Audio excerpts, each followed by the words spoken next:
నమస్కారం. 2025 సంవత్సరం ఎలానో గడిచిపోయింది. మరి 2026 వచ్చే సంవత్సరం ఏ రాశి వారికి ఎలా ఉండబోతుంది అంటారు? అసలు అన్ని రాశుల వారికి బాగుండాలని కోరుకుందాం. ఎందుకంటే కొత్త సంవత్సరం అందరూ కొత్త ఊపుతోనూ కొత్త ఉత్సాహంతోనూ మొదలెడుతూ ఉంటాం. అంటే న్యూ ఇయర్ అలాగే సెలబ్రేట్ చేసుకుంటారు. కానీ ఎప్పుడులాగే మనకి ఏంటంటే గ్రహాల మార్పిడి ఉంటుంది, గోచారం ఉంటుంది. సో గోచార రీత్యా మనం చూడాలి అంటే కొన్ని రాశుల వరకు ఎప్పుడు అంతే బాగుంటుంది, కొన్ని రాశుల వరకు అంత బాగుండదు. కానీ ఎప్పటికీ ఏంటంటే 2026 అంటే సంవత్సరం మొత్తం చూడాలి అంటే మనం ఏంటంటే 9 గ్రహాలు చూడలేము. అంటే కొన్ని గ్రహాలు నెలకి మూవ్ అవుతూ ఉంటాయి, కొన్ని గ్రహాలు నెలన్నరకి మూవ్ అవుతూ ఉంటాయి, కొన్ని గ్రహాలు వక్రిస్తూ ఉంటాయి. సో చాలా అలా జరుగుతూ ఉంటుంది. సో మేజర్ గ్రహాలే మనం ఎక్కువ పరిగణలోకి తీసుకుంటాం అన్నమాట. మేజర్ గ్రహాలు అంటే ఏంటి? మనం గురువు, శని, రాహు, కేతువులు, ఇంకా సన్ కూడా తీసుకోవచ్చు. కానీ సన్ మనకి తెలుసు ఎవ్రీ మంత్ మారుతూ ఉంటుంది. 30 రోజులకి, 35 రోజులకి, లేకపోతే 31 రోజు ఇలాగా మారుతూ ఉంటుంది అన్నమాట. సో మోస్ట్ ఇంపార్టెంట్ సన్ మార్పిడి ఎప్పటికైనా 2026లో మాట్లాడుకోవాలి అంటే జనవరి 14కి మకరానికి వెళ్తుంది. సో మకర సంక్రాంతి మనం జరుపుకుంటాం. సో ఏంటంటే మనకి ఎప్పటికైనా సరే కొంతమంది మనకి చూసామంటే ఇండియాలో కూడాను సన్ మూవ్ అయినప్పుడు, సంక్రమణం అయినప్పుడు ఎప్పటికైనా సరే వాళ్ళకి నెల మొదలవుతుంది. మనం ఏంటంటే చంద్రమానం చేస్తాం. చంద్రుడు ఎక్కడ స్థితిలో ఉంటే ఆ మాసం మనం తీసుకుంటాం అనమాట. అదే ఇప్పుడు రోహిణి నక్షత్రంలో అని మృగశిర మాసం అలా చెప్పుకుంటూ ఉంటాం అన్నమాట. శ్రవణ మాసం అలా చెప్తాం. సో ఎక్కువ ఏంటంటే మనం చూసుకునేది చంద్రమానం. కొంతమంది ఏంటంటే సన్ చూసుకుంటారు. అలాగే టామిల్ న్యూ ఇయర్స్ డే మనం చూడాలి అంటే కనుక వాళ్ళకి April 14th సన్ ఉచ్చారణ కూడా వస్తుంది. అప్పుడు ఏంటంటే మేషంలో ఉంటుందన్నమాట. తర్వాత మళ్ళీ 15కి మనకి ఐ థింక్ 15th 16th మనకి మళ్ళీ ఏంటంటే వృషభానికి మూవ్ అవుతుంది. సన్ 1 మంత్కి మూవ్ అవుతూ ఉంటుంది అనమాట. అంటే February 14th ఏమో మనకి కుంభానికి వెళ్ళడం. తర్వాత మనం చూసాము అంటే మనకి March I think 16th 17th అంటే 1 డే ఇటు అటు అవుతుంది. మనం ఎగ్జాక్ట్గా ఏంటంటే క్యాలెండర్ పెట్టే చెప్పగలం, అన్ని గుర్తుపెట్టుకోలేము. సో సన్ సంక్రమణం కూడా మనం చూసుకుంటూ ఉంటాము. ఇంకోటి ఏంటంటే జూపిటర్ అంటే మేజర్ గ్రహం మనకి. ఆయన పోయిన సంవత్సరం అంటే మనకి లాస్ట్ డిసెంబర్లో కూడా అంటే 2025లో వక్రించి ఉన్నారనమాట. ఆయన ఏంటంటే మనకి కర్కాటకానికి వెళ్తున్నారు. కర్కాటకానికి వెళ్తే ఏంటంటే ఉచ్చస్థితిలో ఉంటారు. సో ఈ సంవత్సరం కొంతవరకు ఉచ్చస్థితిలో ఉంటారనమాట. అదేంటంటే ఎప్పుడు అవుతోంది అంటే మార్చ్కి అవుతోంది, March 11th. దాని తర్వాత ఏంటంటే ఆయన 31st అక్టోబర్కి ఏమో సింహానికి వెళ్తున్నారు. అంటే ఏంటి ఉచ్చస్థితిలో మనకి మార్చ్ నుంచి అక్టోబర్ వరకు ఉంటున్నారు. అంటే ఆల్మోస్ట్ November 1st అనుకుందాము. తర్వాత శని వక్రించడం ఏంటంటే 27th జూలై ఆయన మీనంలో ఉన్నారు. తర్వాత ఏంటంటే 11th డిసెంబర్కి ఆయనేమో డైరెక్ట్ అవుతున్నారు.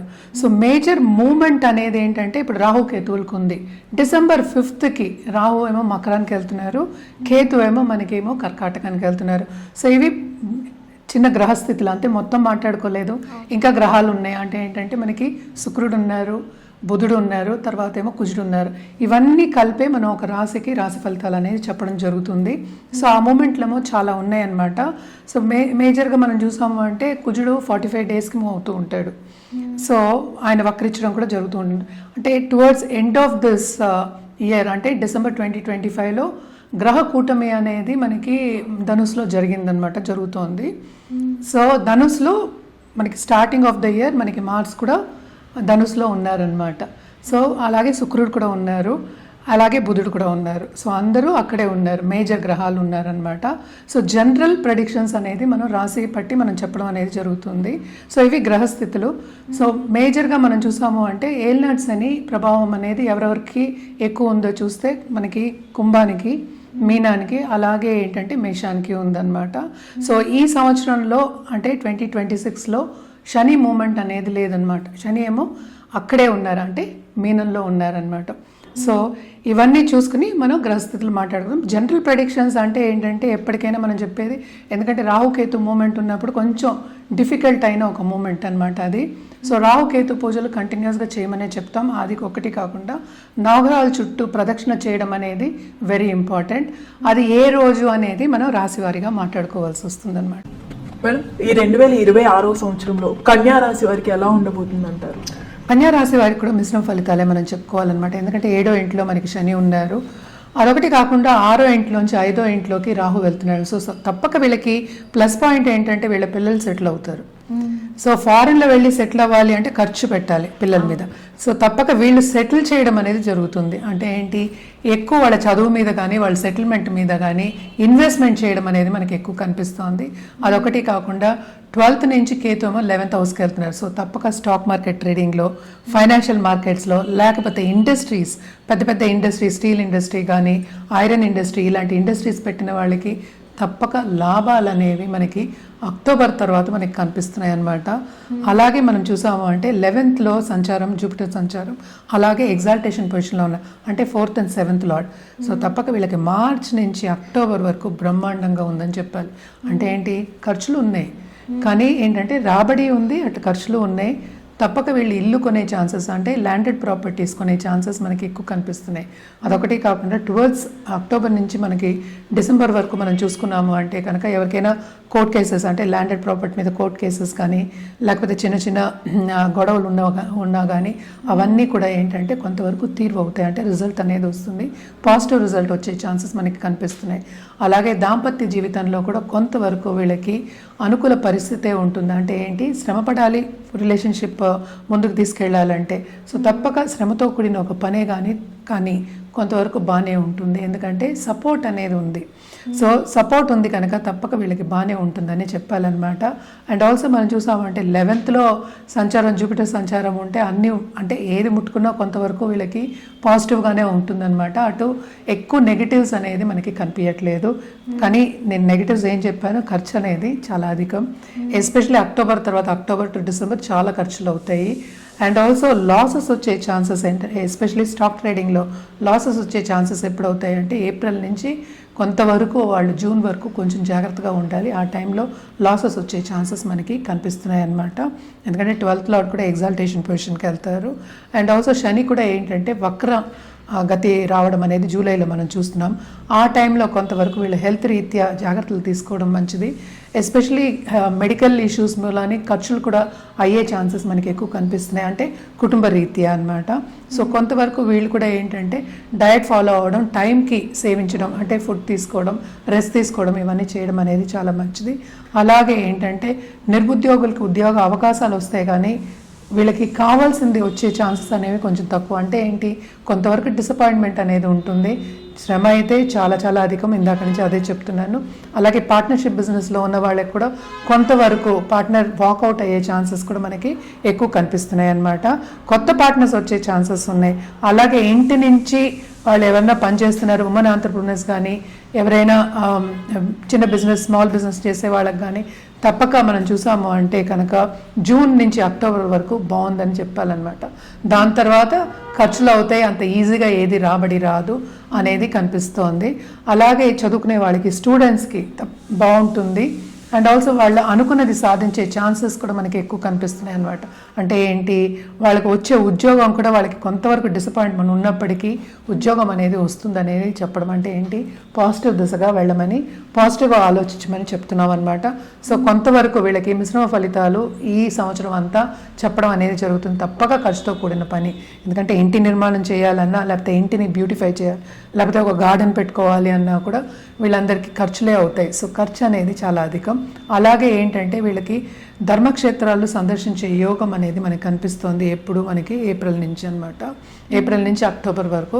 సో తప్పక ఆ టైంలో కూడా వీళ్ళు జాగ్రత్త పడడం అనేది మంచిది. ఎందుకంటే హెల్త్ కాపాడుకుంటూ రావడం ఎక్స్ట్రీమ్లీ ఇంపార్టెంట్. అలాగే కొత్తగా పెళ్ళైన దంపతులు కూడా కొంతవరకు డిసగ్రిమెంట్స్ వచ్చే ఛాన్సెస్ మనకి ఎక్కువ కనిపిస్తున్నాయి అన్నమాట. ఏదైనప్పటికీ వీళ్ళకి మిశ్రమ ఫలితాలే ఘోషిస్తున్నాయి ఈ సంవత్సరం అంతా. మరి ఈ రాశి వారు ఎటువంటి పరిహారాలు చేస్తే బాగుంటుందంటారు? తప్పక వీళ్ళ నరసింహం చేయడం మంచిది. నరసింహ కవచం చదువుకోవడం కూడా చాలా మంచిది. అంటే ఏంటి, వెడ్నెస్డే నరసింహస్వామిని వెళ్ళి సేవించుకోవడం అనేది ఇంకా మంచిదన్నమాట.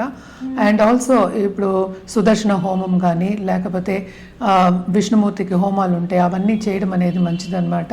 అలాగే ఎవరైనా మేము ఇవన్నీ చేయలేము అన్నవాళ్ళు నిత్యం అంటే దీపం అయితే ఫస్ట్ పెట్టుకోండి. అండ్ నిత్యం పూజించడం, విష్ణుమూర్తిని పూజించడం చాలా మంచిదన్నమాట. దాంతోపాటు హనుమాన్ చాలీస కూడా చదువుకోవడం ఇంకా మంచిది, ఎందుకంటే కేతు మూమెంట్ కూడా కొంచెం డిఫికల్ట్ మూమెంట్ అనమాట. సో తప్పక ఇవన్నీ చేసుకుంటే కొంతవరకు పాజిటివిటీ అనేది పెరుగుతుంది. మన రుద్రాక్ష విషయానికి వస్తే కనుక వీళ్ళు షష్టముఖి రుద్రాక్ష వేసుకోవడం, అలాగే సప్తముఖి కూడా వేసుకోవచ్చు అనమాట. ఏదైనా సరే జాతక రీత్యా ఇవ్వడం అనేది మనకి అన్మైతే అసలు యాక్చువల్గా చూసి ఇవ్వడం అనేది బెటర్, ఎందుకంటే ఆ రెమెడియల్ మెషర్స్ ఇంకా వాళ్ళ జాతక రీత్యా ఉంటే కనుక తొందరగా పనిచేసే ఒక ఛాన్స్ ఉందన్నమాట. తప్పక తొందరగా పనిచేస్తాయి కూడాను. అండ్ ఆల్సో ఏంటంటే ఈ రుద్రాక్షలు వేసుకోవచ్చు, లేకపోతే మనకి గురుమాల అని దొరుకుతుందన్నమాట. సో ఎస్పెషలీ మనకి ఏప్రిల్లో తీసుకుని గురుమాల మనకి దేవుడి గదిలో కానీ లేకపోతే మందిరంలో కానీ పూజ వస్తువు కింద తీసుకొచ్చి పెట్టి పూజ చేయడం కానీ, దాన్ని చూసుకోవడం కానీ, అంటే మంచిగా పూజ చేసి పాజిటివిటీ పెంచుకోవడం కానీ చాలా మంచిదన్నమాట. సో ఇవన్నీ కాకుండా కలర్స్కి వచ్చామంటే తప్పక వీళ్ళ గ్రీన్ వాడడం చాలా మంచిది. దాంతోపాటు grey colour, green, grey and pink, ఇవి 3 కూడా వాడచ్చు. సో తప్పక వెడ్నెస్డే వాడుకోవడం అనేది ఇంకా మంచిదన్నమాట. ఇవన్నీ చేసుకుంటూ ఉంటే ఏంటంటే కొంతవరకు పాజిటివ్ వైబ్స్ అనేవి ఎక్కువ అవుతాయి. పాజిటివ్ వైబ్స్ ఎక్కువ అవుతాయి ఏంటంటే మనకి ఆపర్చునిటీస్ కూడా ఈజీగా వస్తాయనే ఒక ఉద్దేశం మీదే మన కలర్స్ కానీ లేకపోతే రెమెడియల్ మెషర్స్ కానీ చెప్పడం అనేది జరుగుతుందన్నమాట. ఏదైనప్పటికీ జాతక రీత్యానే అది కరెక్ట్గా ఉంటుంది. మనం పరిహారాల కింద నేను చెప్పాను కదా ఇందాక, క్రిస్టల్స్ అవి వేసుకోవచ్చు. ఇది గుంజన్మాల అంటారు. గుంజన్మాల ఏంటంటే కంప్లీట్గా లక్ష్మి అట్రాక్ట్ చేయడానికి అనమాట. మనం ఎప్పుడు అనుకుంటూ ఉంటాం కదా చంచల లక్ష్మి మన దగ్గర ఉండదు, ఇస్తూ ఉండాలి, అంటే రొటేషన్లో ఉండాలి అనుకుంటూ ఉంటాం. కానీ గుంజన్మాల యాక్చువల్గా మనం దేవుడి గదిలో పెట్టుకోవడమో లేకపోతే మందిరంలో పెట్టుకుని పూజ చేయడమో అయితే తప్పక లక్ష్మి అనేది నిలబడుతుంది అనేది మనకి ఏంటంటే నమ్మకం అనమాట. అదొకటి కాకుండా ఇది ఎనర్జైజ్డ్ పిరమిడ్ అనమాట. మనీ గురించే, అబండెన్స్ గురించే. పైరైట్ మళ్ళీ ఏంటంటే ఇక్కడ మనకి టైగర్ స్టోన్స్ ఇవన్నీ ఉన్నాయి. పైన చూసావా క్రిస్టల్ ఉంది, అదేమో కాపర్ తోటి వైర్ పెట్టి మనం ఏంటి దానికి బ్లెస్సింగ్ ఇచ్చి ఆల్రెడీ ఎనర్జైజ్ చేసి ఇస్తాం. ఇక్కడ కూడా మనకి కాపర్ వైర్ ఉంటుంది. సో ఇది కూడా ఏంటంటే ఇంటికి గుమ్మానికి ఎదురుకుండా పెట్టుకుంటే చాలా మంచిది, డబ్బుని అట్రాక్ట్ చేయొచ్చు. అదొకటి కాకుండా చాలా మటుకు ఏంటంటే నెగిటివ్, అంటే చాలా మంది ఏంటంటే దృష్టి దోషం అనేది ఉంటుంది, నరదృష్టి అనేది కూడా ఉంటుంది. వాటన్నిటికి కూడా ఈ క్రిస్టల్ అనేది పనికొస్తుంది. ఓన్లీ ఇంట్లో నేను మేము షాప్ వాళ్ళు బిజినెస్ చేసే వాళ్ళు ఉంటారు కదా, వాళ్ళు తప్పక షాప్ వాళ్ళు పెట్టుకొని ఏదైనా సరే ద్వారానికి ముందు పెట్టుకుంటే షాప్ వాళ్ళకి ఇంకా ఎక్కువ కావాలి కదా. సో ఇదొకటి కాకుండా మనకి ఏంటంటే ఇంకా ఉన్నాయి మన దగ్గర, వాస్తు క్రిస్టల్స్ అనేవి ఉంటాయి. అలాగే ఏంటంటే గోమతి చక్రాలు ఉంటాయి అన్నమాట, దాంతో పాటు ఉంది. అండ్ ఆల్సో నవధాన్యాలది కూడా ఉందన్నమాట. అలాగే రుద్రాక్షది కూడా ఉంటుంది. సో రుద్రాక్ష పెట్టి నేను మనం ఇది పిరమిడ్ ఇస్తాం. సో ఇవన్నీ కూడా వాళ్ళు ఎదురుకుండా పెట్టుకోవచ్చు, ఎందుకంటే ఎనర్జైజ్ చేసింది ఎప్పటికైనా సరే మనకి బ్లెస్సింగ్స్ అనేది ఉంటుంది.